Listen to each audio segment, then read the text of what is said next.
최신 트렌드를 알려드리는 미래교육 인사이트. 우리 미인할까요? 네, 안녕하세요. 저는 교육공학계 요정 임지영입니다.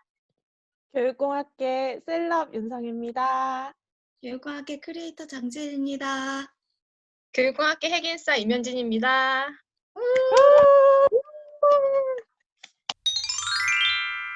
저희가 오늘 이렇게 인사드리는 건 정말 처음이죠. 정말 네. 원래 계획이 없었는데 이렇게 긴급하게 각자의 집에서 빨리 모이자 이렇게 해서 오늘 모이게 되었고요. 네, 제가 뭐라고 말씀드려야 될지 모르겠지만 이 코로나 사태로 인하여 정말 너무너무 저 스스로의 고민이 커서 오늘 이 주제를 한번 얘기해보자 이렇게 시작을 하게 됐습니다.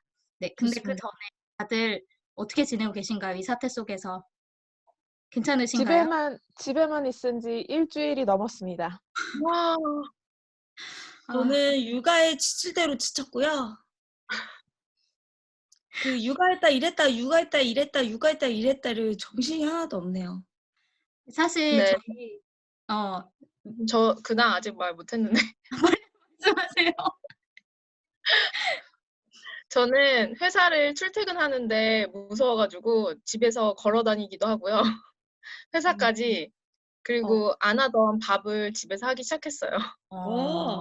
아니 요리 실력이 늘었다는 분들이 정말 많더라고요. 맞아. 맞아요. 아, 정말? 저는 간편식밖에 안 먹어요. 아니, 요즘에 다들 냉파하고 있다고 그러더라고요. 냉파. 냉파. 그래서 냉장고 파먹기. 그쵸. 냉장고 파먹기. 네, 그렇군요. 그런 거 하고 있습니다. 네, 그래서 제가 이렇게 코로나 사태로 인하여 이제 우리 미래교육 인사이트 MC분들을 막 이렇게 소환을 해서 우리 빨리 예피를 찍어야 된다라고 말씀을 드렸던 게 우리 지금 당장 해야 되는 원격 교육 얘기 때문에 이렇게 급하게 에피소드를 진행을 제가 한번 해보게 되었고요. 일단 요즘에 되게 다들 걱정이 되게 많으신데 교육과 관련해서도 특히 이 코로나가 굉장히 많은 영향을 미치고 있어요. 그래서 여러 가지 기사를 찾아보면 미국에서도 지금 코로나 바이러스로 인해서 온라인 수업을 시행을 하는 걸 고려하고 있다라고 얘기를 하고 있고 또 요즘 혹시 그런 기사 보셨어요? 중국에서 뜨는 10대 직업? 아니 10대 뭐 산업 분야? 그 기사가 올라오고 있는데 그 중에 1위가 온라인 마스크 그거랑 2위가 온라인 교육이더라고요. 우리나라에서도 최근에 온라인 교육 업체들이 되게 약간 그게 많이 올라갔어요, 주가가. 그러니까 그러고 있는 것처럼 지금 원격 교육에 대한 수요가 굉장히 많아지고 있고, 그 다음에 또 이 배경이 뭐냐면 코로나로 인한 수업 결손 같은 걸 방지하기 위해서 이제 교육부에서 일단 대학도 그렇고 여러모로 원격 교육을 많이 도입을 해라 이렇게 나오고 있습니다. 네, 그래서 혹시 주변에서 뭐 원격 교육 관련해서 좀 듣고 있는 그런 이야기나 우려 같은 거 있으신가요, 혹시? 저 같은 경우에는 일단 대학도 큰 문제잖아요, 지금. 대학 교육 같은 경우에 지금 그 개강이 아예 2주 늦춰졌는데 2주 늦춰지고 난 다음에도 이 사태가 계속 진정세로 가지를 못하고 있어서 앞에 2주는 반드시 온라인 수업을 해라 이런 지침이 나왔어요. 그리고 사실 그게 2주로 끝날지 불투명한 상황이다 보니까 언제까지 또 온라인 수업을 해야 될지 지금 모르는 그런 상황이다 보니까 온라인 수업 해야 된다 그러는데 도대체 어떻게 해야 되냐 이런 질문을 저도 개인적으로 많이 연락을 받고 있습니다. 네, 그렇죠. 저 같은 경우는 사실 그 온라인 강의 영상 촬영 있잖아요. 그런 요청을 최근 전까지 좀 많이 받았었던 것 같아요. 그래서 진짜 확실히 이런 영상 촬영하는 게 진짜 요즘에 트렌드인가 보다 이렇게 느낄 찰나인데 요 짧은 시간에 최근에 이 라이브 강의가 또 되게 많이 강조되고 있는 것 같아요. 그래서 막 다양한 플랫폼들에서도 조금 영상을 촬영해 가지고 보내는 거 이외에도 좀 라이브 강의들이 조금 되게 대두되고 있다는 느낌이 많이 들어요. 네, 저는 지금 그 오프라인 교육을 주로 하는 회사에서 일을 하고 있는데 일단 매출이 어마어마하게 타격을 입고 있고요. 그래서 이제 급하게 저희도 온라인으로 조금 준비를 하려고 하고 있고, 그리고 이제 뭐 경쟁사 동향 같은 걸 살펴보면 주변에서 굉장히 그 파격적으로 이 코로나 사태로 인해서 그냥 교육을 뭐 무료로 푼다든지 아니면 대폭 할인을 한다든지 이런 식으로 또 서비스를 진행을 하고 있더라고요. 그래서 되게 지금 기업들도 굉장히 초민감하게 반응을 하고 있고 또 이제 기업 내에서 이제 자체적으로 뭐 직원 연수를 준비하는 그런 HRD 담당자들도 이것 때문에 매일매일 멘붕이라고 하더라고요. 그래서 뭐 계획된 교육들을 다 취소한다거나 아니면 원격으로 진행을 하고 그리고 이제 원격이 되게 준비가 되지 않았던 회사들은 이제 어떤 시스템을 도입하면 좋을지 막 늘 고민하고 이제 트라이 해보고 이렇게 좀 파악을 하고 있는 상황인 것 같아요. 그래서 지금 원격 교육을 해야 된다라는 그런 약간 대란이 일어나고 있는, 교육계에서는 그런 대란이 일어나고 있는 상황인데, 근데 약간 저는 그런 생각이 요즘에 저도 많이 질문을 받고 있어요. 뭐 화면 녹화 어느 걸로 하면 좋냐, 마이크 사야 되냐, 이런 막 질문을 막 받고 있는데, 그런 생각이 들더라고요. 인프라가 갖춰져 있는 경우도 있고, 어떤 학교에 같은 경우에는, 근데 인프라가 갖춰져 있지 않은 학교도 있어서, 일단은 그 개인으로서 할 수 있는 그런 인프라가 뭐가 있을까라는 거에 대한 고민이 하나가 해결이 돼야 되고, 그다음에 또 어떤 경우에는 인프라는 갖춰져 있는데 교수자가 준비가 안 되어 있는 경우도 굉장히 많잖아요. 그냥 평소에 하던 강의 찍어서 올리면 되나라는 정도. 근데 그렇게 하면 안 된다는 느낌은 오는데 어떻게 해야 되는지 모르겠고. 그러니까 그런 경우가 지금 많아서 굉장히 문제가 되고 있습니다. 그래서 최근에 많이 올라오고 있는 기사 중에 하나는 뭐냐면, 그 등록금 반환해야 하는 거 아니냐, 이런 얘기가 굉장히 우려가 크더라고요. 그래서 그런 상황이 좀 이어지고 있는 와중에 대체 그러면 교육공학자로서 우리가 이 시국에 할 수 있는, 또 제안할 수 있는 것들은 무엇인가라는 거를 좀 얘기를 해보고자 이제 오늘의 앱기를 또 준비를 하게 됐습니다. 근데 시작을 하기 전에 좀 한 가지 드리고 싶은 말씀은 좀 그거예요. 저희가 언제나 그랬듯 저희가 오늘 이야기할 것들이 항상 정답이다, 이것이 옳다라고 말씀을 드리는 것들은 아니고, 이제 때마침 원격 교육이라는 것이 필요한 시기가 되었으니 이런 방법들이 좀 있다, 한번 적용을 해보시는 것도 좋을 것 같다라는 제안의 측면이라는 거 한번 말씀드리고 시작을 하면 좋을 것 같고요. 저도 지금 이번 학기 강의 때문에 완전 멘붕이거든요. 그래가지고 맞아요. 제 지금 고민이, 지영님이랑 저랑은 사실 이 이슈가 굉장히 당사자예요. 당장 저희에게 닥친 일이어서, 그래서 아까 이게 정답이 아니라 제안 드리는 거다라고 말씀드리는 게 사실 저희가 지금 굉장히 고민하고 있는 지점이고, 그래서 저희의 고민을 조금 나누고 이런 것도 시도해 볼 수 있지 않을까라는 정도의 의견을 드리는 걸로 생각을 해주시면 좋을 것 같습니다. 네. 그래서 이제 본격적으로 제가 막 준비한 내용이 너무 많아가지고 더 미루지 말고 본격적으로 좀 달려보려고 하는데요. 일단은 저희가 그런 얘기로 시작을 하는 게 좋을 것 같아요. 지금 당장 필요한 온라인 원격 교육이다. 이게 뭐냐면, 사실 그런 거 많이 해보셨잖아요. 이러닝이라고 하면 뭔가 막 애니메이션이 막 돌아가다가 뭐 그렇다 아니다 뭐 선택하고 뭐 퀴즈도 풀어보고 이런 이러닝의 형태를 많이 접해보셨을 텐데, 이제 우리는 지금 막 당장 다음 주부터 강의를 시작을 해야 되는데 그런 걸 설계하고 개발할 시간이 없는, 지금 당장 할 수 있는 것들이 무엇인가, 이거를 얘기를 해봐야 할 것 같아요.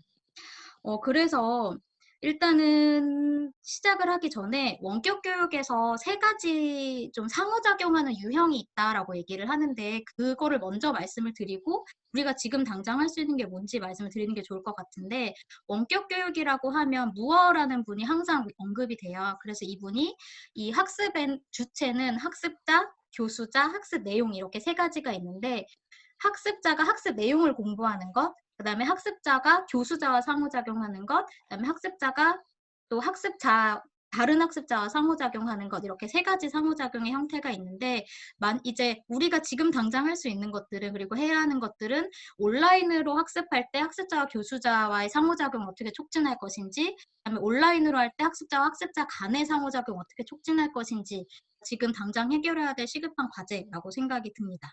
네. 또 저 오늘 약간 흥분해서 저만 얘기할 수 있으니까 언제든지 치고 들어와서 말씀해 주세요. 제가 비트는 내가 틀게. 랩은 누가 할래? 지영이가. 반갑지. 박지 진짜. 믿지를 않아요 지금. 네, 그래서 반갑지님께서 오늘 랩 하시는 걸로. 네. 아니 근데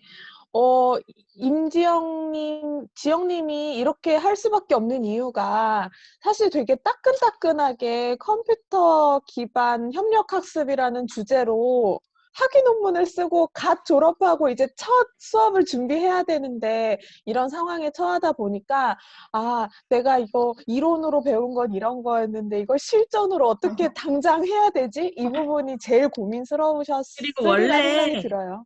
원래 첫 강의가 오바해서 준비하는 근데 지금 오바의 수준이 아니에요. 오바를 하고 싶은데 오바할 수 있는 건 계획 수정하는 것밖에 없어 지금.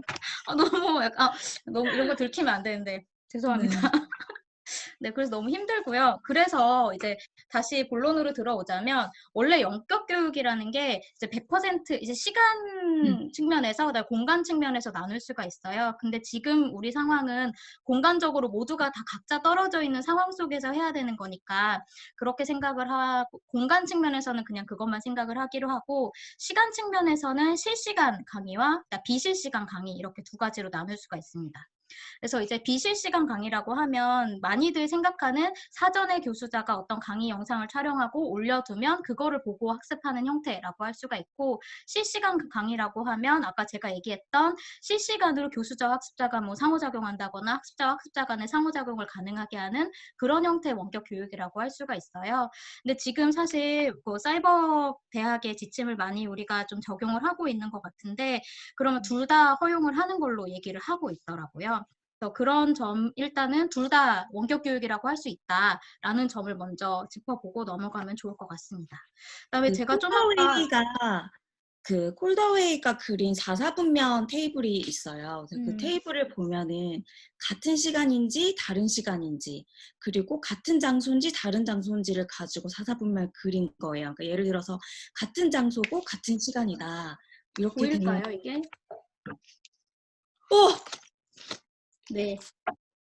이거 보일지 모르겠어요. 제가 지금 화면이. 잘 보입니다. 정확하게 보이고 다른 있어요. 책인데 같은 테이블인 것 같아요. 네, 이거 출처를 명확히 밝히기 위하여 전 이 책을 보고 있습니다. 이게 저 그 책을 똑같더라고요. 일단 그 표가. 그래서 그렇게 시간 공간 측면에서 원격 교육을 구분을 할 수 있고, 우리는 실시간 비실시간을 지금 다 적용을 해야 할 수 있는 해야 하는 상황이다라는 점을 얘기할 수 있고요. 그다음에 제가 아까 같은 시간, 같은 장소면은 우리가 원래 하던 그 전통적인 그 교육인 거죠. 그리고 다른 시간, 다른 장소가 이제 요즘 우리가 나아가고 있는 약간 트렌드 같은. 사실 무크 같은 경우에도 그런 경우라고 할 수가 있죠. 모두가 다 다른 장소에서 모두가 각자의 시간에 그런 경우인 것 같아요. 근데 또 요즘 같은 시간 다른 장소 요거가 또 트렌드고 우리가 지금 그거 하고 있는 거잖아요. 맞아요. 그리고 또 제가 사이버 캠퍼스 지침을 많이 가지고 오고 있다라고 하는데, 혹시 그 사이버 캠퍼스 지침 관련해서 사이버 대학. 네, 사이버 대학. 그 지침 관련해서 혹시 말씀해 주실 내용이 있다고 제가 들었는데요. 혹시 뭐가 있을까요? 네, 일단 가장 기본적으로는 시간이에요. 그러니까 우리가 오프라인에서, 그러니까 제 기준으로 말씀을 드리면, 오프라인에서 3학점짜리 수업을 한다라고 하면 1시간 15분짜리 수업을 일주일에 2번을 하게 되어 있어요. 그래서 1시간 15분을 수업을 하는 게 오프라인 수업에서의 한 차시 기준인데, 그렇다라고 하면 내가 온라인으로 그 수업을 옮겼을 때, 예를 들어서 동영상을 내가 촬영해서 올린다고 했을 때 똑같이 1시간 15분, 75분짜리 콘텐츠를 올려야 하는가? 사실 그렇지는 않을 수 있거든요. 그래서 그 부분을 조금 말씀드리면 도움이 될 것 같은데, 그게 원격 대학이나 사이버 대학 같은 데서는 규정이 어떻게 되어 있냐면, 한 학점 단위를 기준으로 했을 때 25분을 한 학점으로 인정을 해줘요. 그러니까 동영상의 길이, 순수 길이로는 25분이 되면 한 학점이 되는 거예요. 그래서 만약에 내가 2학점짜리를 한다라고 하면 25분짜리 콘텐츠가 2개가 필요한 거고, 3학점짜리다 그러면 25분짜리가 3개가 필요한 거예요. 일주일 단위를 기본으로 했을 때. 그래서 저 같은 경우에 1시간 15분짜리 수업을 2번 하는 3학점짜리 경우에는 대략적으로 그 75분, 그러니까 오프라인 수업에서의 75분을 온라인으로 옮길 때는 대략 한 40분 정도 영상 길이가 확보가 되면 컨텐츠가 되는 거고요. 근데 그렇게 하는 이유는 우리가 동영상 강의를 올린다라고 했을 때 학습자들이 동영상 강의를 보는 시간 외에 앞과 뒤에 뭔가 학습 활동이 반드시 있다라는 가정에서 그렇거든요. 그래서 우리가 그 플래시 기반의 콘텐츠가 사실 굉장히 예전에는 흔한 형태의 콘텐츠였는데 요즘에는 좀 많이 줄어들고 있지만 예전에 우리가 이러닝 하면은 처음에 이제 나레이션이 나오면서 오늘의 학습 목표는 막 이렇게 하면서 읽어주잖아요. 그리고 오늘 학습이 다 끝나고 나면 우리 한번 퀴즈를 풀어봅시다. 막 이런 식으로 나오잖아요. 그래서 그런 전체 학습 과정을 다 계산한다면 동영상의 길이는 25분이어도 된다라고 하는 기준이 있습니다. 그래서 지금 대학에서 온라인 강의를 만드셔야 되는 상황에서도 그 기준을 따라가는 걸로 저희 대학에서는 공지가 나왔습니다. 그리고 실제로 그런 오프라인 강의랑 온라인 강의를 두 개 다 병행을 해보면 그게 되게 합리적이고 말이 된다라는 생각이 들거든요. 왜냐하면 그거를 그러니까 그 오프라인으로 강의 영상을 촬영해보면 실제로 그냥 오프라인에서 실제로 면대면으로 강의하는 것보다 엄청나게 많은 정보가 집약적으로 들어가요. 그래서 실제로는 그냥 오프라인에서 3시간 동안 할 수 있는 강의를 영상으로 찍으면은 1시간밖에 안 나오는 경우들도 있거든요. 이제 그렇다 보니까 사실 그 구조가 조금 그 내용적인 측면으로도 좀 말이 되는 것 같아요. 또 오히려 또 그렇기 때문에 더더욱 이 설계가 더 필요한 상황이라고도 할 수가 있을 것 같아요. 그래서 우리가 빨리 본격적으로 그래서 어떻게 하라는 거냐라는 거를 얘기를 해보려고 합니다. 마음이 너무 급하죠. 그래서 일단은 첫 번째로는 저도 그렇고 성혜님도 그렇고 가장 많이 들었던 질문이 이거였을 것 같아요. 그래서 화면 녹화 어떤 걸로 해야 되냐, 뭐 어떤 테크놀로지로 사용을 해야 되고 실시간 화상 강의 뭘로 할 수 있냐 이런 거를 많이 얘기를 했었는데 이제 우리가 아까 시작할 때 그 원격 교육의 형태로 뭐 실시간, 비실시간을 얘기를 했잖아요. 이 테크놀로지도 실시간 그 강의를 위한 테크놀로지와 비실시간 강의를 위한 테크놀로지로 구분을 할 수가 있을 것 같아요. 그래서 가장 좀 익숙하신 형태의 비실시간, 그러니까 사전에 뭔가를 녹화해서 올리는 테크놀로지가 뭐가 있는지부터 먼저 말씀을 드리려고 합니다. 일단은 제가 그 몇 가지 화면 캡처를 준비했는데 저희가 지금 사용하고 있는 프로그램이 잠시 후에 말씀드릴 실시간 강의를 할 수 있는 줌이라는 프로그램이에요. 근데 여기서 화면 공유를 할 수 있어서 제가 지금 화면 공유를 하면서 미리 캡처했던 화면을 보여드리도록 할게요. 저는 이제 아이패드에 있는 화면을 가지고 올 거고요. 혹시 화면 보이시나요? 네. 네. 일단은 제가 이 화면이 크게 보일 거라고 생각을 하고 한번 시작을 해보려고 합니다. 근데 이게 일단은 그 화면 녹화를 할 수 있는 가장 쉬운 프로그램이라고 할 수가 있어요. 요즘에 사실 파워포인트 집에 없는 사람은 거의 없으니까 이 파워포인트에서도 간단하게 강의 영상을 녹화를 할 수가 있습니다. 이게 뭔지 이제 보시면 다들 버전이 2016 이상 버전에는 이게 다 있다고 하더라고요. 처음에 이제 강의 자료를 여기 준비를 하신 상태에서 여기 삽입이라는 탭을 보시면 여기 오른쪽에 화면 녹화라는 기능이 나타납니다. 그래서 이게 제가 지금 화면 녹화하는데 약간 방해가 돼서 옮기고 네, 이 화면 녹화라는 거 이제 클릭을 하셔야 되는데, 중요한 거는 자꾸 다들 슬라이드 쇼에 있는 발표 녹화를 누르세요. 근데 그거를 누르면 절대 화면 녹화가 되지 않고, 이 삽입 탭에 있는 화면 녹화를 클릭을 해야 이 강의 영상과 소리가 한꺼번에 다 녹음이 될 수 있고요. 이 경우에는 교수자 얼굴은 안 들어가고, 이 파워포인트 슬라이드 화면만 들어가게 됩니다.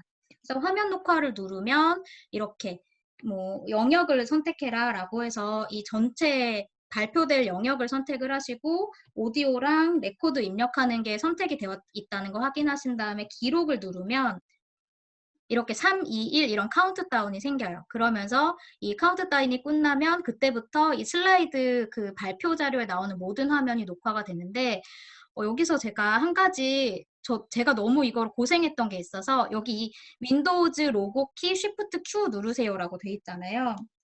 이 부분 이거 꼭 외워두셔야 돼요. 이게 단축키를 누르지 않으면 화면을 녹화를 종료시킬 수가 없어서 이때 그 카운트다운 딱 3초 동안 나오는 이 정보를 꼭 기억을 하셨다가 화면 녹화를 나중에 중단을 꼭 해주셔야 합니다. 그러니까 이 말씀을 꼭 드리고 싶었어요.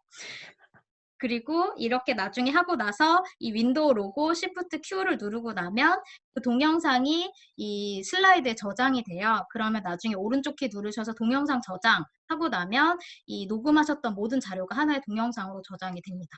그러니까 이런 간단한 거를 사용해서 사실은 그 아주 뭐 좀 어려운 좀 고테크놀로지, 하이테크놀로지라고 하시는 그런 인프라가 갖춰져 있지 않더라도 화면 녹화를 할 수 있다는 점 먼저 말씀을 드리고 싶었고요. 혹시 이런 거 지금 사용하신 적 있으신가요? 네, 저는 사실 이 코로나 사태가 있기 전에도 온라인 강의 영상을 올려서 제공한 적이 있었어요. 왜냐하면 제가 학기 중에 독감에 걸린 적이 있었거든요.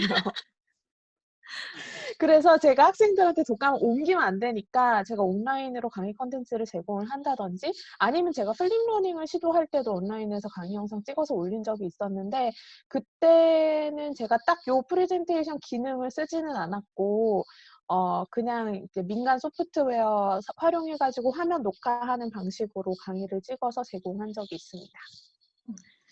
저 같은 경우도 사실 강의 영상을 이 코로나 사태 이전에도 많이 찍어봤어요. 이렇게 이런 것들도 많이 해봤고, 그리고 학생들한테도 그냥 오프라인 수업할 때도 이런 것들을 이렇게 찍어서 올리거나 혹은 보강 같은 거 할 때 그 보강에 못 오는 학생들이 있잖아요. 이제 그런 학생들을 위해서 그날 강의를 이런 식으로 촬영해가지고 이제 올려줬거든요. 그래서 저는 지금 알려주신 이 파워포인트 영상도 촬영해봤고 뭐 이것저것 써봤는데 저는 오늘 지영님이 준비하지 않으신 것 중에 맥 유저들을 위한 거를 좀 알려드리고 싶은데 저는 이제 맥킨토시를 사용해요. 근데 맥 같은 경우는 사실 제가 뭐 보여드리고 말고 할 것도 없이 아무런 프로그램을 깔지 않아도 그냥 기본적으로 그거를 할 수 있게 하는 프로그램 내장돼 있어요. 그래서 컨트롤 시프트 5 이거를 단축키 누르면 외워주세요. 네, 컨트롤 시프트 5 이걸 누르면 근데 사실 이미 맥을 사용하는 사람들은 이 캡처 기능을 알고 있는데요. 이 캡처가 녹화까지 된다는 기능을 잘 몰라요. 근데 이게 정말 유용해서 저는 이거를 알고 나서부터는 다른 프로그램 아무것도 안 쓰거든요. 실제로 이거 누르면 내가 어느 부분만 촬영할지도 다 선택할 수 있고 그래서 그걸로 할 수 있고요. 그다음에 뭐 킥타임 플레이어를 가지고도 촬영할 수가 있는데요. 최근에 이제 맥 업데이트 되면서 이 컨트롤 시프트 5 이게 엄청 이게 기능이 좋아져가지고 사실 이거 하나면은 뭐 다른 거 아무것도 쓰지 않아도 사실 영상을 그대로 다 녹화할 수 있어요. 네, 사실은 제가 이 질문을 왜 드렸냐면 이렇게 고급 정보들이 계속 나올 줄 모르고 컴퓨터로 사실 파워포인트 화면을 녹화할 경우에는 판서를 하기가 너무 힘들다 이 말씀을 사실 드리고 싶었어요. 그래서 지금 말씀하신 것들은 제가 사실 사용을 해보지 못했어서 그런 프로그램들을 사용했을 때 판서가 어떤지 그거는 한번 저도 사용을 해보면 좋을 것 같다는 생각이 들고 이 이외에 맥에서 사용을 하실 수 있는 것처럼 아이패드에도 특별한 뭐를 설치하지 않고도 기본으로 사용을 할 수 있는 게 있더라고요. 그것도 한번 보여드리도록 하겠습니다. 이거 제가 또 화면 미러링을 제가 오늘은 이렇게 자꾸 예시를 보여드린 이유가 다들 너무 고민스러워서 빨리빨리 그래서 어쩌라는 거냐 이걸 아시고 싶어 하실 것 같아서 가져왔고요.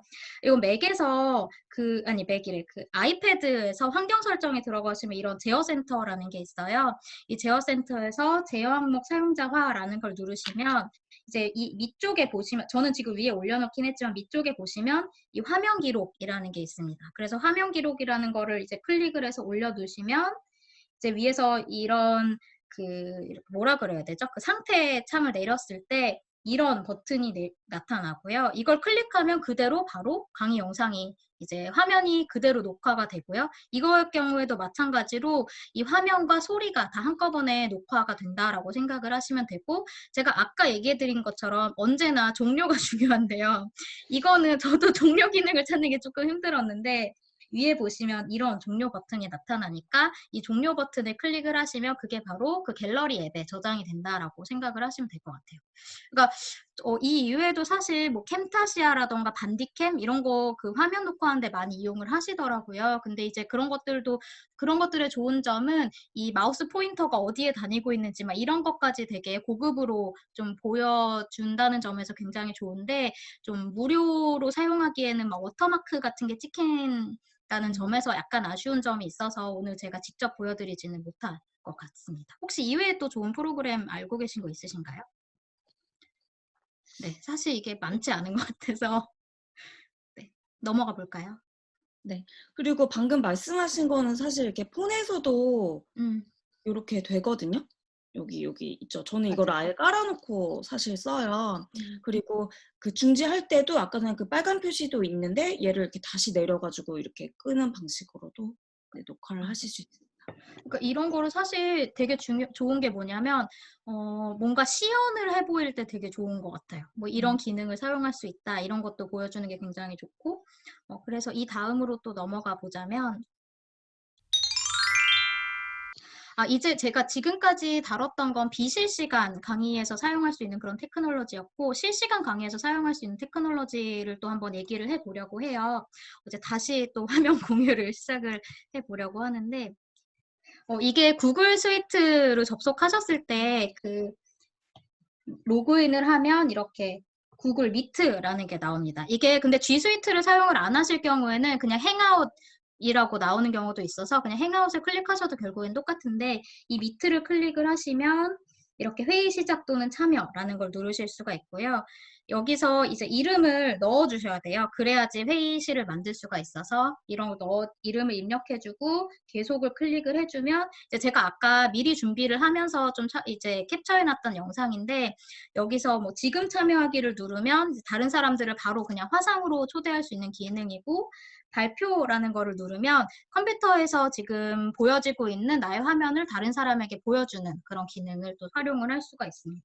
그래서 중요한 건 여기서는 사람들을 실시간으로 초대를 해야 돼요. 그래서 여기서 벌어질 수 있는 문제가 뭐냐면, 링크를 사람들한테 그때그때 바로 만들자마자 뿌려줘야 된다는 게 문제예요. 그래서 강의들을 듣고 있는 수강생들이 많으면 사이버 캠퍼스에 예를 들어 올린다고 하더라도 그걸 아이들이 바로 막 새로 고치면 막 하고 있다가 그걸 막 확인을 해서 긁어서 행아웃을 들어오는 게 아니기 때문에 조금 문제가 있을 수 있겠더라고요. 그래서 제가 고민해본 방법은, 지금 원래는 이제 참여 정보 복사 뭐 이런 거를 해서 사람들한테 링크를 뿌려주는 방법이 있는데, 이거 이외에 이렇게 구글 캘린더라는 기능을 이용을 하실 수가 있어요.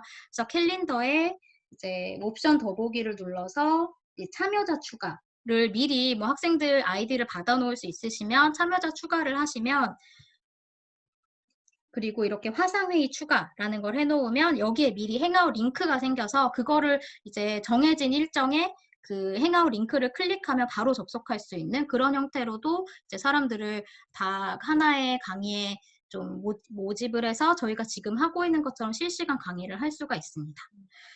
근데 이 행아웃 같은 경우에는 동시에 접속할 수 있는 인원의 제한이 있어요. 그래서 구글 스위트, G 스위트를 사용하는 경우에는 최대 100명까지가 가능하다고 들었는데, 일반 계정을 이용하고 계실 경우에는 최대 10명까지 가능하다는 얘기가 있어서 저도 지금 계속 확인을 하고 있는데 그 답변하는 사람마다 좀 다르더라고요. 그래서 좀 확인이 필요하기는 하지만 이거는 G 스위트 학교 계정을 이용하고 계신 경우에 특히 추천할 만한 방법인 것 같습니다. 저희도 사실 저희 미래교육 인사이트 팀도 이 행아웃으로 되게 회의를 많이 하고 있거든요. 그래서 굉장히 유용하다는 거 많이 좀 경험을 해봤었고, 스카이프 같은 경우에는 장점이 아까 그리고 구글 같은 경우에는 제가 화면 공유 같은 거 말씀을 드렸잖아요. 지금 스카이프 같은 경우에도 화면 공유가 되고 50명까지 접속을 할 수가 있는데, 장점은 카메라 화질이 진짜 좋아요. 그래가지고 막 얼굴을 막 선명하게 볼 수 있다는 장점인지 단점인지 모를 그런 네, 장점이라 그래서 제가 갸우뚱했습니다.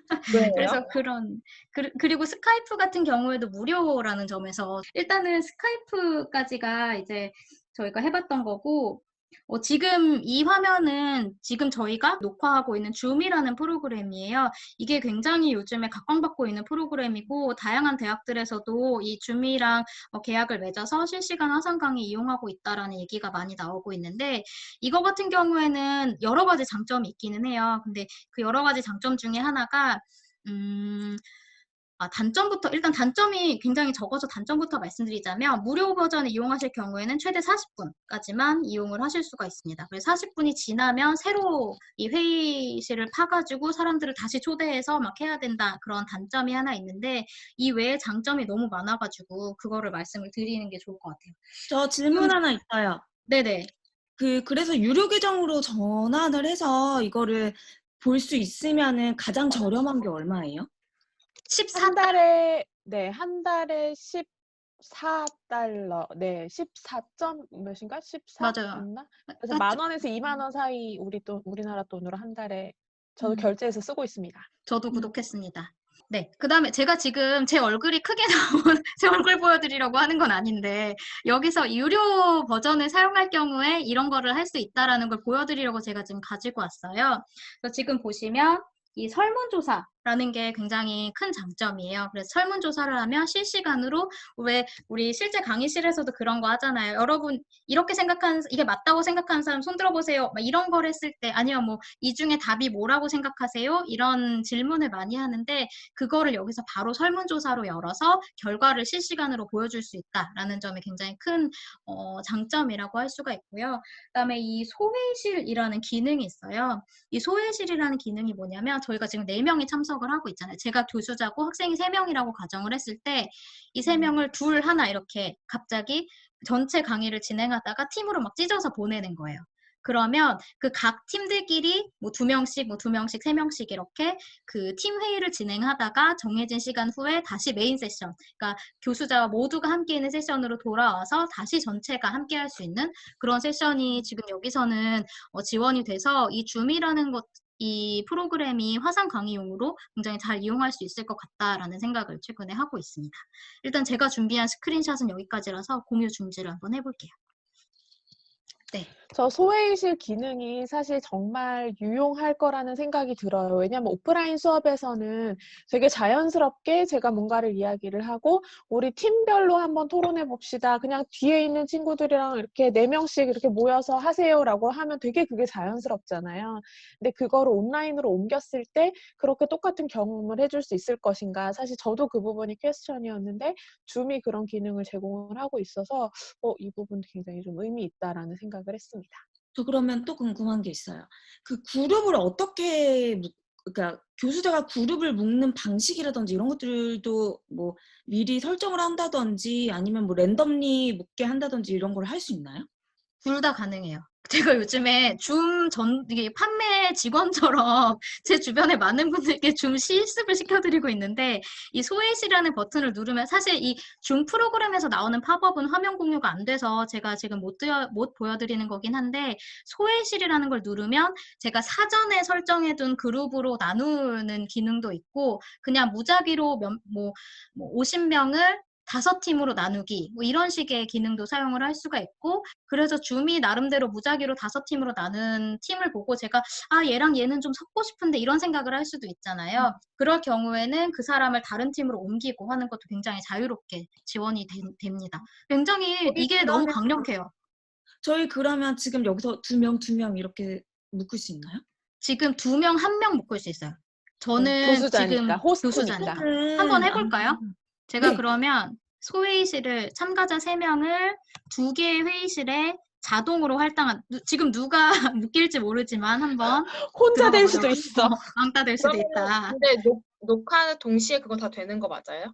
네, 왜냐면 이것도 제가 말씀드릴 게, 이거는 제가 여기 그 줌 본사에 직접 문의해서 확인을 한 사실인데, 이 강의자는 모든 팀을 동시에 모니터링 할 수는 없어요. 그래서 각각의 팀이 열렸을 때 그 팀에 방문해서 그 팀이 어떤 일을 하고 있나라는 거를 볼 수는 있고요. 네, 그런 식으로 지금 소회의실이라는 기능이 좀 돌아갈 수가 있습니다. 네, 이제 그러면 회의실을 만들어서 찢어서 보내볼게요. 네. 지금 저만 남은 상황이고요. 제가 이번에는 한 팀에 방문을 해보도록 하겠습니다. 소회의실에 현진님과 지은님이 좀 이 소회의실 1에 들어가 있는데, 제가 한번 여기 방문을 해볼게요. 이제 성혜가 지금 다른 팀이 된 거지. 네, 제가 이 팀 지금 토론하고 있는 거 구경을 하러 한번 방문을 해봤고요. 사실 그리고 중요한 거는 실제로 강의실에서 팀별 토론을 하다가도 교수님 저 이거 궁금해요 라고 하는 경우도 있잖아요. 여기에 계신 두 분의 참가자도 언제든지 교수자가 있는 메인 세션으로 돌아가서 질문을 하고 다시 소회의실로 돌아오는 것도 가능합니다. 그럼 어디 저희가 네네. 나가는 게 있나요?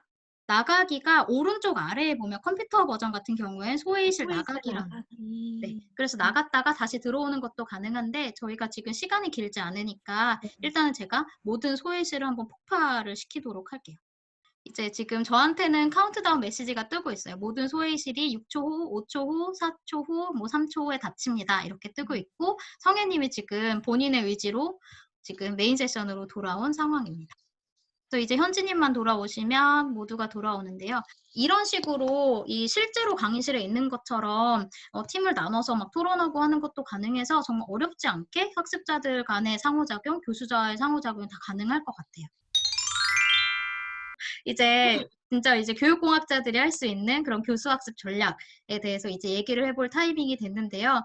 그 전에 딱 한 가지만 더 말씀을 드릴 점이 저한테 그런 질문이 들어왔었어요. 마이크 뭐 사야 되나요? 이런 질문이 들어왔었는데 지금 성혜님께서는 핸드폰에서 기본으로 제공하는 이어폰 마이크 사용을 하고 계시고 저 같은 경우에는 그냥 노트북에 달려있는 마이크를 사용을 하고 있어요. 그래서 충분히 그냥 조용한 곳에서 촬영 뭐 녹음을 할 경우에는 기본적인 마이크들을 사용해도 충분하다는 거 이 정도 좀 참고로 말씀드리면 좋을 것 같고요. 이제 제가 한 본격적으로 가지 네네. 덧붙이겠습니다. 저는 그게 궁금했어요. 이 이어폰에 달려있는 이 유선 이어폰과 요즘 많이 쓰는 콩나물 있잖아요. 무선. 무선도 괜찮을까라는 궁금증이 있었거든요. 근데 무선도 사용하는 분이랑 제가 컨퍼런싱을 해봤는데 음성이 약간 조금 티는 나는 것 같아요. 무선 음성은 조금 다른 것 같기는 한데 근데 의미를 전달받는 데는 전혀 무리가 없었고 근데 다만 무선으로 하실 때는 빵빵하게 충전을 하셔야 한다. 중간에 끊기면 안 맞아요. 된다. 그 점이 있더라고요. 근데 지금 제가 듣기에는 이거 마이크를 쓰고 있는 성혜님이나 다른 분들이나 거의 음성의 차이가 없거든요. 거의 없는데 약간의 울림이 조금 있냐 없냐 같아요. 거의 아주 미세한 차이? 어떤 공간에 있느냐에 따라서 틀리겠네요. 맞아요. 그게 맞아요. 그럴 수 있을 것 같아요. 그래서 그냥 가능한 한 본인이 갈 수 있는 조용한 공간에서 촬영을 하면 기본적인 뭐 비싼 그런 장치가 아니어도 충분히 촬영이 가능하다는 거 한번 말씀을 드리면 좋을 것 같고요. 이제 정말 본격적으로 원격 교육을 위한 교수학습 전략 얘기를 해보면 좋을 것 같습니다. 각자 뭐 이렇게 동영상 강의 같은 거 촬영을 해보셨을 때 뭐 가장 어려웠던 점이라던가 이렇게 하면 좋았어요라는 그런 간단한 팁 뭔가 생각나는 거 자유롭게 한번 얘기를 해보면 어떨까 합니다. 뭐가 있으셨을까요? 일단 우선 지금 그 뭐 온라인 강의를 안 해보셨던 교수님들이나 뭐 강사분들이 갑자기 온라인으로 교육을 하라고 하는데 되게 굉장히 긴장을 많이 하시고 얼어 계신다고 하더라고요. 되게 약간 스트레스를 많이 받으신다고. 그래서 일단 그런 부분에 대해서 좀 이렇게 마음의 여유를 내려놓으시고 그리고 좀 방송을 녹화를 하기 전에 교육을 녹화하기 전에 다른 교육 콘텐츠들을 좀 미리 보시면서 다른 분들은 어떻게 하는지를 좀 참고를 해보시면 좋겠고 꼭 리허설을 한번 해보시기를 추천을 드리고 막상 이게 카메라를 보면서 얘기하는 게 되게 처음에 좀 어색하기도 하고 카메라를 계속 보고 얘기를 하는 게 눈 맞춤이 좀 어렵더라고요. 그래서 그런 부분을 좀 현실적으로 말씀을 드려보고 싶었습니다. 저 최근에 그런 기사 봤는데 어떤 교수님이 막 촬영을 하다 카메라만 두고 있는 게 너무 힘들어서 학생을 1시간당 8,000원에 시급을 주고 아르바이트를 고용해서 앉혀놓고 녹화를 했다. 이런 얘기도 하시더라고요. 그래서 그런 게 좀 그런 경우 익숙해지면. 많았어요. 그런 경우 많았어요. 제가 왜냐하면 원격평생교육원에서 근무를 했었잖아요. 그래서 이러닝 컨텐츠를 많이 촬영하는 거를 지켜봤었는데 교수님들이 온라인 콘텐츠를 처음 찍으시는 분들이 다들 그렇게 얘기하세요. 그래서 카메라맨을 보고 소통하시면서 하셔라 이렇게 말씀드리거든요. 왜냐하면 우리가 오프라인 수업에서는 내가 뭔가를 얘기를 했을 때 예를 들어서 농담을 하면 학생들이 웃잖아요. 그 반응이 있어야 되는데 그게 전혀 없는 상황이기 때문에 사실 조금 다르실 수 있거든요. 평소에 강의하시는 거랑. 그래서 약간은 좀 뻔뻔함을 장착하시고 하시는 것도 좀 필요합니다. 저 그 현지님 말에 진짜 공감이 되는 게 저는 제가 그 강의 촬영하면 되게 잘할 줄 알았어요. 근데 진짜 너무 못하겠는 거예요. 막 말투도 이상하게 되고 뭐 어떤 발성으로 해야 되는지도 완전 발성도 틀린 거예요. 그러니까 제가 강의를 할 때는 어쨌든 20-30명 최소 그래도 20-30명 이상이 되는 공간 안에서 강의를 하게 되잖아요. 그러면 발성 자체도 사실 되게 이렇게 좀 내뱉게 되거든요. 그런데 온라인 강의를 하는데 그렇게 내뱉으면서 강의를 하고 영상을 나중에 보니까 너무 이상한 거예요. 그냥 오히려 그런 온라인 강의 촬영은 그냥 내 앞에 있는 친구한테 말하듯이 말해야 되더라고요. 그러니까 그게 대형 강의실에서 하는 것처럼 막 이렇게 얘기를 하면 너무 어색하고 이상하고, 그리고 특히 제가 첫 강의를 한 곳이 정말 하얀 백지에 아무것도 없는 텅텅 빈 공간에서 사람이 있는 것처럼 이렇게 촬영해야 되는 환경이었어요. 그래서 정말 못했거든요. 저 똑같은 거 했잖아요. 저 네. 그때 다리에 쥐났어요. 거기 이렇게 바닥에 테이프 붙여놓고 딱 그 발 맞춰서 계속 서 있어야 되거든요. 다리 모양을 요렇게 이렇게. 움직이지 않고, 예, 그 상태로 1시간 동안 촬영을 해야 되는데 막 나중에 막 손도 떨리고 다리도 부들부들 떨리고 말투도 이상하고 자연스럽지도 않고 막 손 동작도 어색하고 되게 어색하고 맞아요. 진짜 너무 어렵더라고요. 네. 좀 저는 뻔뻔함이 있으셔야 돼요. 네.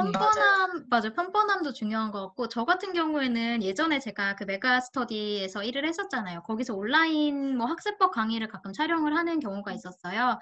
근데 제가 제일 첫 강의를 촬영했을 때 일이 지금도 기억이 나는데, 이제 저를 이제 불러서 한번 네가 일단 테스트로 한번 녹화를 해봐라. 이 다음에 이제 뭐 내일 제대로 좀 입고 이렇게 해보자라고 했는데, 결국에 그 테스트 영상이 온라인에 올라갔어요.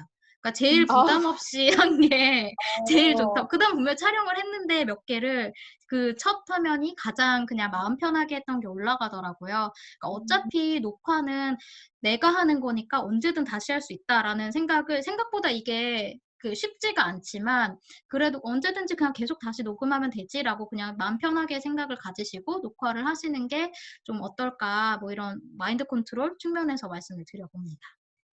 그리고 사실 말이 완벽할 필요 없거든요. 그러니까 우리가 오프라인에서 수업을 할 때, 그리고 친구들이랑 대화할 때 버벅일 수 있잖아요. 근데 그거 사실 아무 문제가 없는 거기 때문에 그냥 자연스럽게 쭉 하시면 되니까 그냥 너무 부담 안 가지시고 뻔뻔한 마인드로 하시면 될 것 같습니다. 녹화를 하시는 경우에. 그냥 내가 혼잣말 자유롭게 한번 해본다, 뭐 이런 생각으로 그냥 하시면 괜찮을 것 같아요.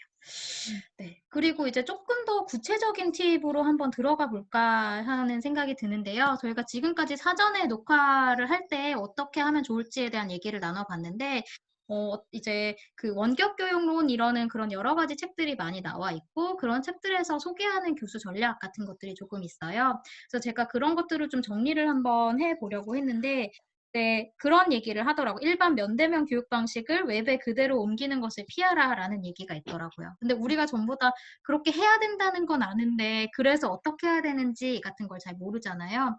그래서 나오는 팁들이 저한테는 최근에 가장 많이 와닿은 게 그거였어요. 그러니까 뭐 주제 단위로 뭐 15분 단위, 20분 단위, 아까 뭐 1학점당 뭐 몇 분 이런 얘기도 했었는데, 그렇게 끊어서 이 파일당 주제명으로 또 이제 사이버 캠퍼스에 업로드하고 하는 식으로 이제 진행을 하는 것들이 이제 학생들이 오히려 어떤 강의 내용이 구성되어 있구나라는 걸 파악을 하기도 좋고, 한 번에 너무 길게 뭐 강의 녹화를 하는 입장에서도 부담스럽고 또 듣는 입장에서도 부담스럽지 않게 짧게 짧게 해주는 것들이 좀 좋은 전략이라고 생각이 듭니다. 혹시 또 다른 팁들 같은 거 있으실까요?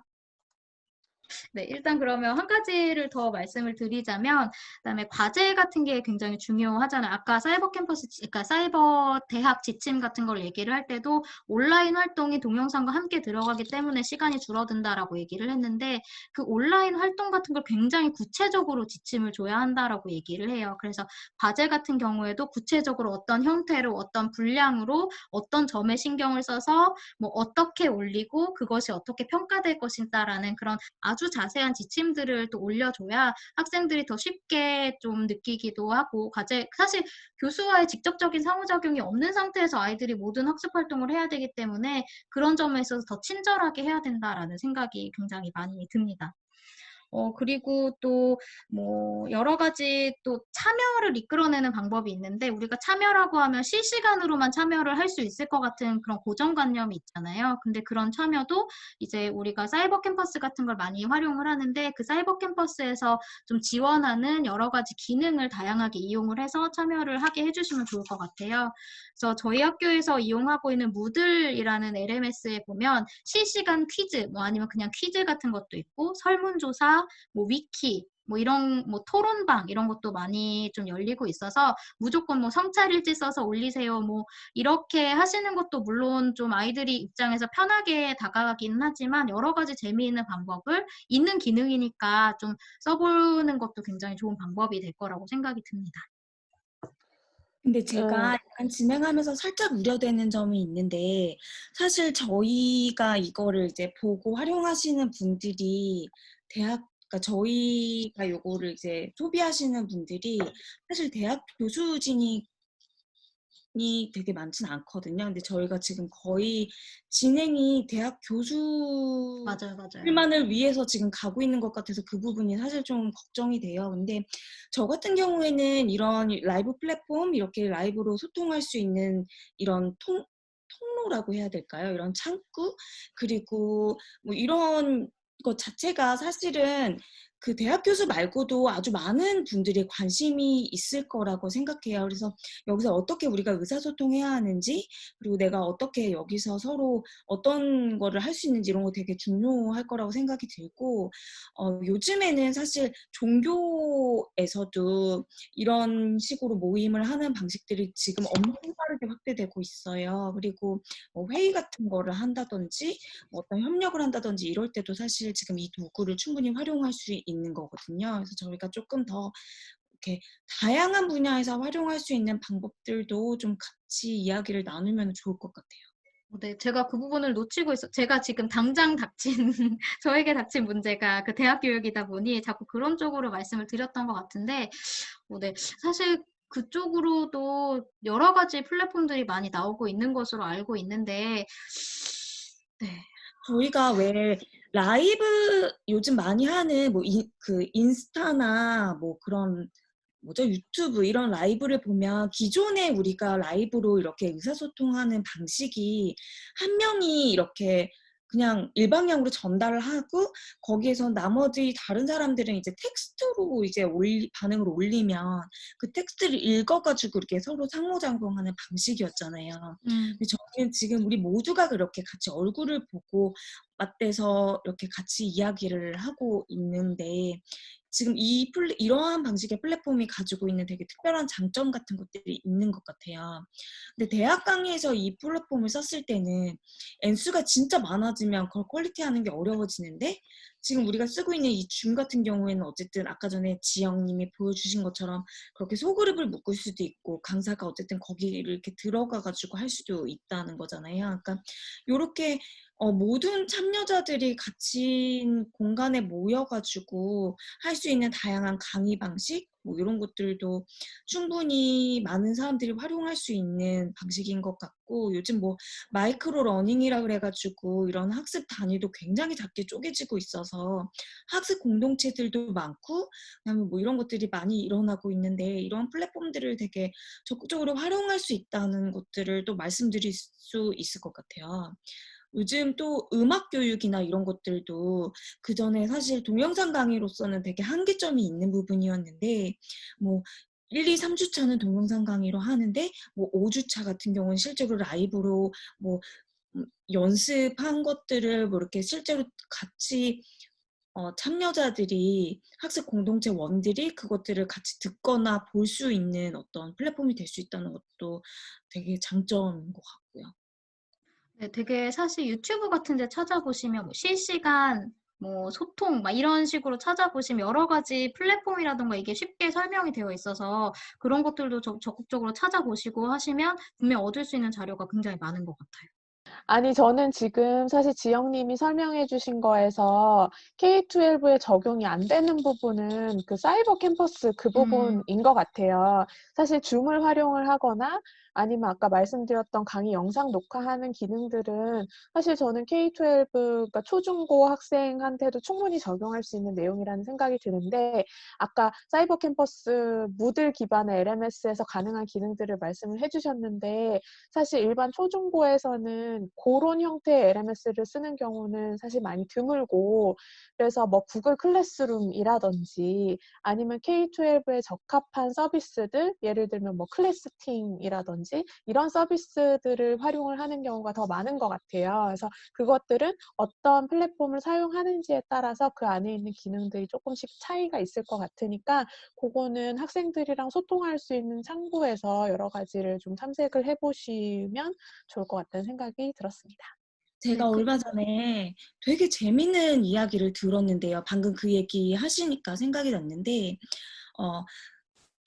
온라인으로 이렇게 영상으로 면대면으로 만나가지고 아이한테 어떤 교육을 해주는 그런 서비스가 있었던 모양이에요. 근데 이제 제가 아는 엄마가 그걸 경험을 한 거예요. 근데 자기 정말 놀랍고 신선한 경험이었대요. 그 이유가 뭐냐면 그냥 그게 이렇게 온라인으로 지금 우리처럼 이렇게 만나서 아이랑 선생님이랑 의사소통하는 거를 자기는 그냥 멀리서 보고 있는데 정말 내 아이가 선생님한테 1시간 동안 교육을 받고 돌봄을 받고 있다는 느낌을 받았대요. 근데 그 경험이 되게 새롭고 신선했다고 말씀하시더라고요. 그래서 사실 처음에 저희가 그 강의 영상 녹화하는 거를 화면이랑 음성만 제공하는 거를 소개를 해드렸잖아요. 근데 그렇게 해서 그 PPT 영상과 음성만으로 구성됐을 때는 그런 사회적 실제감이라고 저희가 표현을 하는데 그런 게 조금 맞아요. 떨어질 수밖에 없어요.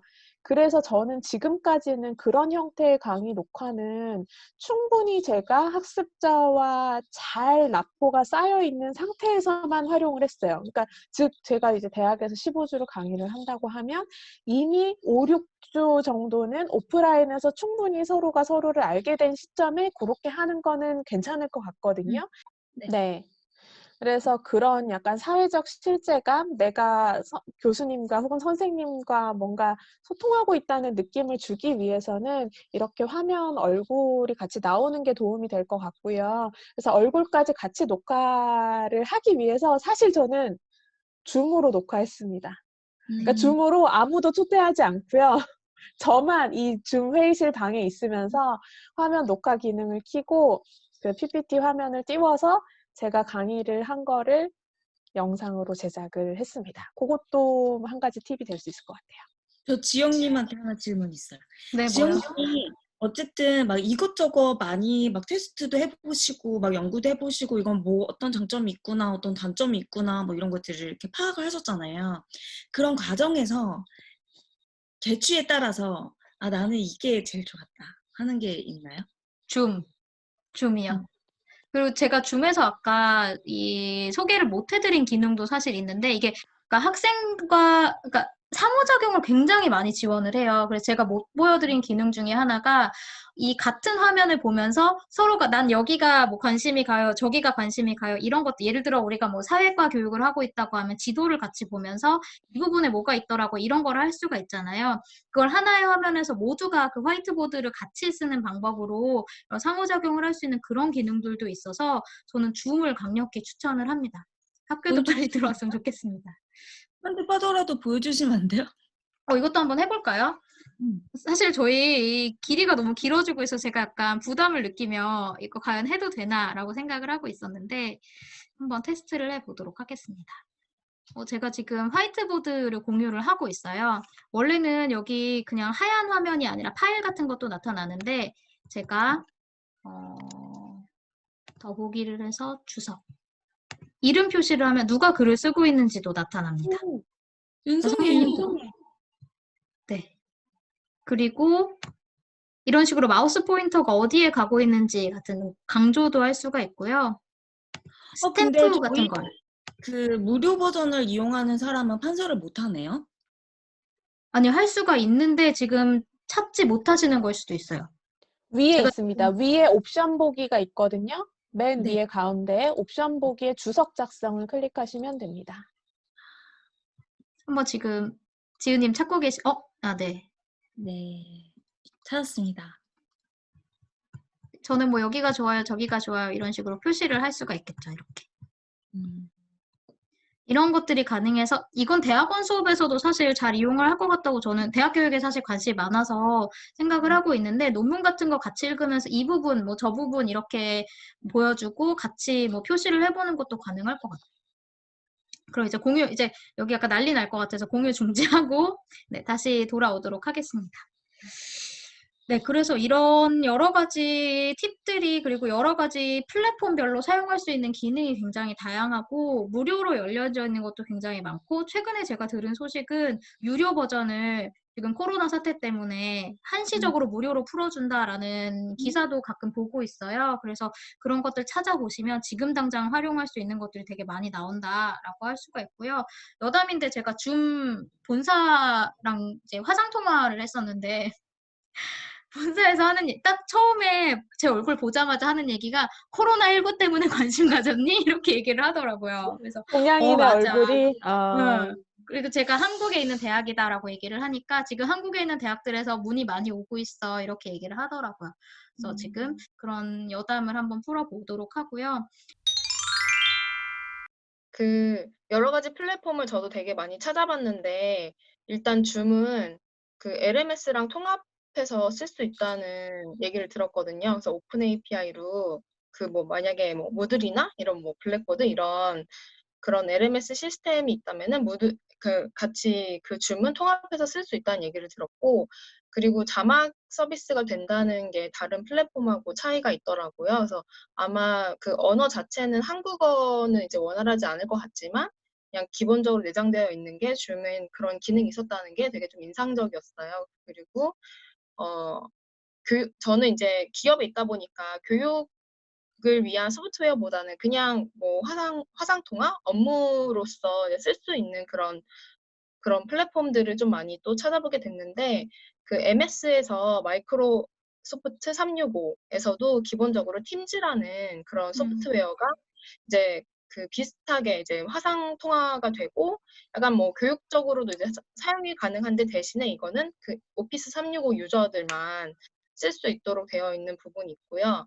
그리고 국내에서도 이런 비슷한 플랫폼이 되게 많이 개발이 되었더라고요, 최근에. 그래서 뭐 굉장히 여러 가지 업체들이 있긴 한데 제가 찾아봤던 업체 중에서 하나는 나우앤나우라는 그런 플랫폼이 하나가 있는데 여기도 뭐 교육도 활용 가능한 그런 부분이 있었고 동시적으로 비디오 레이아웃도 뭐 최대 72명까지 가능하고 이런 기능들이 있는데 여기서도 지금 한시적으로 무료로 지금 서비스 되는 걸로 네, 제가 봤던 것 같고 그리고 이제 뭐 접속 통계 기능 이런 것도 제공이 되더라고요.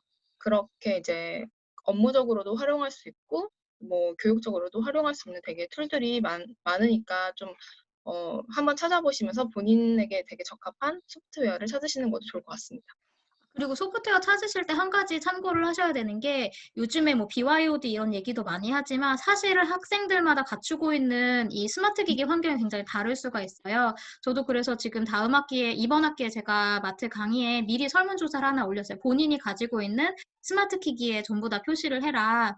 그래서 줌이나 행아웃 같은 경우에, 뭐 스카이프 같은 경우에도 이 스마트폰으로도 지원을 하기 때문에 그 어떤 스마트 기기도 가지고 있지 않다라고 할 경우에는 스마트폰으로도 참여할 수 있는 소프트웨어인지 그런 걸 확인을 꼭 하셔야 될 것 같아요. 그러니까 그 기기 때문에 참여를 못하는 경우가 생기면 절대 안 되기 때문에 그리고 제가 지금 설문조사를 미리 했다고 했는데 만약에 학생들에게 미리 접근이 가능하실 경우에는 그런 설문조사를 미리 해두시면 좀 미리 이런 상황을 파악하고 세팅하는 데 좀 도움이 될 것 같습니다.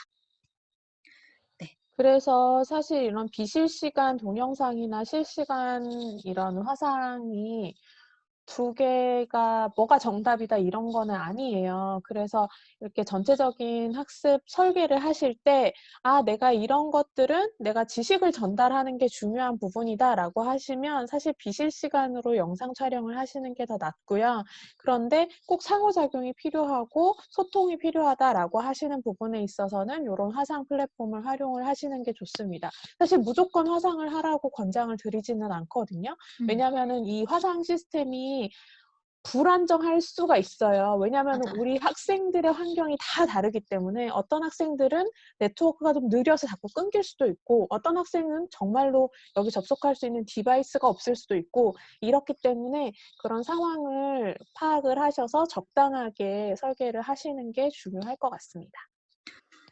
네. 그리고 또 이제 다른 얘기로 한번 넘어가 보자면 지금 저희가 강의를 직접 촬영하거나 아니면 이렇게 화상 강의를 하고 있는 경우를 많이 얘기를 했는데 여러 학교 지금 대학 같은 경우에는 특히 유튜브라든가 테드라든가 KOCW 강의 같은 것도 링크해서 학습 자료로 사용하는 거를 많이 권장을 하고 있어요. 그래서 저희가 예전에 무크 에피에서 얘기했던 것처럼 공개 교육 자료라고 얘기를 하는데 그런 자료도 적극적으로 활용을 하시는 것도 굉장히 많이 도움이 될 것 같습니다. 꼭 반드시 내가 촬영한 것이 아니더라도 학생들에게 저작권에 문제가 되지 않는 선에서 활용을 한다면 훨씬 도움이 될 수 있으니까 꼭 참고해 주시면 좋을 것 같아요. 이제 저희가 좀 얘기를 할 수 있는 마지막 주제이자 좀 저의 이렇게 학위 논문과 관련되어 있던 주제인데 아까 지금 성혜님 말씀하신 것처럼 개념 학습이 꼭 이제 위주가 돼야 되는 수업이 아니라면 학습자 간 상호작용을 허용을 하는 게 굉장히 중요한데 꼭 이렇게 실시간으로 이런 플랫폼을 이용을 하지 않더라도 이 온라인에서 그냥 비실시간으로라도 이 상호작용을 할 수 있는 것들이 굉장히 다양하게 있어요. 그래서 제가 그런 것만 간단하게 소개를 몇 가지 드리자면 아까 구글 같은 구글 클래스룸 이런 것도 얘기를 했었는데 요즘 구글 같은 경우는 무료로 굉장히 많이 사용을 할 수 있어요. 그래서 구글 독스 같은 걸 이용을 하시면 이 모든 학생들이 다 힘을 모아서 하나의 어떤 문서를 만들어 보는 그런 위키라는 학습도 할 수가 있고 그다음에 이제 그 구글 독스에 그 교수자가 미리 여러 가지 질문을 올려두는 거예요. 그리고 질문 올려두고 이 학생들에게 링크를 뿌리면 모두가 함께 그 문제를 같이 해결해보는 그런 형태로도 이제 온라인 학습을 진행을 해볼 수가 있습니다. 그러니까 그런 학생들의 참여와 상호작용을 촉진하는 그런 방법들이 있고요. 또 여러 가지 방법들이 있긴 한데 구글 독스 말고도 구글 파워포인트 같은 게 있어요. 이게 제가 이름이 정확히 기억이 안 나는데 구글 파워포인트는 아니고요. 구글 뭐 슬라이드 뭐 이런 것들이 있는데 그거를 이용을 하시면 파워포인트를 다 같이 동시에 만드는 것처럼 마인드맵을 만들어 보게 한다거나 막 개념도를 만들어 보게 한다거나 그런 활동을 아이들에게 이제 허용을 하실 수 있기 때문에 온라인 활동으로서 많이 활용을 해보시면 굉장히 좋을 것 같아요. 네. 뭐 이런 거 뭐 수업 같은 경우에도 많이 활용을 하실 텐데 혹시 또 경험이 있으실까요? 각자 가르치면서 적용해 봤던? 그러니까 이 부분을 반드시 고려를 하셔야 되는 것 중에 하나가 그러니까 단순히 내가 강의, 렉처 내가 내 이야기를 전달하는 것만 해서 올려놓으면 보겠지가 사실 아니거든요. 이게 온라인에서의 수업은 확실히 오프라인에서의 수업만큼 집중이 되진 않는다라고 이야기를 하는 학생들이 꽤 많았었어요. 그렇기 때문에 이 강의를 반드시 집중해서 보리라는 보장이 없어요. 그래서 뭔가를 이 강의를 봐야지만 할 수 있는 작은 학습 활동들을 설계를 해서 추가를 하시는 게 저는 좋은 방법일 거라는 생각이 들고요. 그래서 제가 시도하는 방법, 뭐 물론 저도 아직 안 했지만 제가 고민한 방법 중에 하나는 강의 영상을 보고 나서 짧게 뭔가 이 강의 내용과 관련해서 성찰해보고 간단하게 답변을 적을 수 있는 질문들을 줘서 그 질문에 대한 답까지 들어오는 경우에 출석 체크 이런 식으로 하려고 하거든요.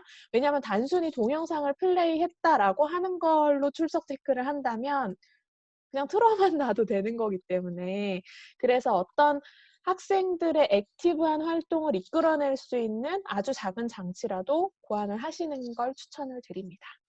저희 지금 잠깐 지은님이 사라지고 계신 것처럼 지금 마지막 그 중요한 이슈라고 할 수가 있는 게 이 테크놀로지라는 게 우리 맘대로 되지가 않잖아요. 그래서 사실 제가 아까 말씀드렸던 것처럼 이 테크놀로지가 교수자에게 학습자에게 어느 정도의 그 물리적으로 갖춰져 있는가라는 거에 대한 확인도 굉장히 필요하고 그것도 생각을 해보셔야 될 것 같아요. 그러니까 교수자한테 이 테크놀로지와 테크놀로지 활용법, 이걸 활용한 교수 학습이 익숙하지 않은 것처럼 학습자한테는 더 안 익숙하다는 거, 그거를 꼭 한 번씩 이제 준비를 하시기 전에 한번 생각을 해보시고, 뭔가 내가 이런 걸 적용을 해볼 것이다 라고 했을 때 미리 사전에 공지하고, 그거에 접속하는 방법, 이용하는 방법, 그렇게 해서 학습을 어떻게 해야 되는지까지도 좀 친절하게 먼저 공지라던가 이런 것들을 안내를 해두는 게 굉장히 중요할 거라는 생각도 좀 듭니다. 네, 저는 이렇게 오늘 랩을 계속해서 제가 마음이 너무 급해서 랩을 하면서 네, 제가 가상 이게 줌이 제가 또 판매 사원에 이거에 이 몰입을 하자면 가상 배경을 넣을 수가 있어요. 약간 랩하는 느낌으로. 그렇게 오늘 제가 굉장히 숨가쁘게 달려왔는데 또 제가 미처 또 여쭤보지 못했던 또 하고 이제 또 좀 그랬던 여러 가지 마지막 한 말씀씩 있으시면 한번 들려주시면 좋겠습니다. 지은님 먼저 하실래요? 네. 지은님 먼저 말씀해 주세요. 튕기기 전에. 제가 튕겨서 나갔다 들어왔다 하면서 네. 느낀 게 내가 안 열심히 하고 있는데 튕기면 아무 느낌이 없을 것 같은데 내가 막 지금 막 열심히 막 하고 있고 나 막 참여하고 있고 막 나 하고 싶은 말 많은데 막 이렇게 튕겨서 나가고 이러면 되게 짜증날 것 같아요. 그러니까. 그래서 이렇게 라이브로 하는 거는 되게 중요한 이슈를 다루면 이런 뭔가 기술적인 문제가 생겼을 때 되게 큰 실망감을 주겠다는 생각이 드네요. 갑자기? 지금 감정을 이야기해 주신 것 같아요. 근데 지금 내가 튕긴 그 억울함과 속상함과 초조함과 지금 다들 느끼셨겠지만 지은님이 맥에서 지금 핸드폰을 옮기셨거든요. 그래서 이런 좌절감 경험하실 수 있으니 반드시 실시간으로 하는 게 좋진 않을 수 있다. 네, 그런 얘기를 한번 해보면 좋을 것 같습니다. 네, 또 아까 성혜님. 네. 저는 지금 우리가 반드시 급하게 지금 당장 원격 교육을 해야 되는 상황에 처해 있어서 이게 되게 부담스럽고 해야 되는 숙제 같은 느낌이 드실 텐데 저는 앞으로도 정말 이 코로나 사태가 다 정상으로 돌아가더라도 이 경험이 굉장히 좋은 경험이 될 수 있을 거라는 생각이 들거든요. 그러니까 이 테크놀로지를 쓰는 게 정답이다라는 건 아니지만 다양한 어떤 우리가 오프라인에서 하지 못하는 상황일 때 혹은 다양한 어떤 제약들을 온라인을 통해서 해결해 볼 수 있기 때문에 저는 이 코로나 사태가 끝나고 나서라도 유용한 상황에서 유용하게 활용을 하실 수 있었으면 좋겠다라는 생각을 해봤습니다. 네, 저는 마지막으로 한 가지 드리고 싶은 말씀이 우리가 미네르바 스쿨 얘기를 했었잖아요. 사실 미네르바 스쿨 같은 경우에도 이미 이렇게 모두의 학생들의 얼굴이 보이고 하는 상태에서 여러 가지 프로젝트를 진행하고 하는 식으로 이미 진행이 되고 있어요. 그런 것들이 우리가 예상치 못하게 갑자기 닥쳐왔지만 이제라도 좀 직접 적용해보는 그런 시기, 그런 기회가 되지 않을까. 무조건 낙관적으로 얘기하기는 어렵지만 그렇게 좀 일단 마음가짐을 그렇게 다짐을 하면서 이제 이런 원격 교육 사태를 맞이를 해보면 어떨까 하는 생각이 듭니다. 네. 네, 저도 마지막으로 한마디를 하자면 위기는 곧 기회다라는 그런 얘기가 있잖아요. 그래서 이번 지금 코로나 사태가 굉장히 심각하긴 하지만 이거를 계기로 온라인 원격 교육에 대해서 또는 화상을 통한 그런 원격 재택근무 이런 것들이 되게 문화적으로 또 정착하는 계기가 또 될 수 있을 것 같고 이거에 대한 중요성을 깨닫고 조금 더 우리나라가 선진적으로 이제 접근하는 기회가 되지 않을까라는 생각을 또 하게 됐습니다. 네, 그럼 우리 길고 길게 달려온 오늘의 에피소드를 맞춰볼까요? 네. 교육계의 최신 트렌드를 스피디하게 알려드리는 미래교육 인사이트. 우리 다음에도 미인할까요? 구독 민. 팔로민. 하트 민. 왜 더 겹쳐? 많은 구독 부탁드립니다. 빨리 나갈게요.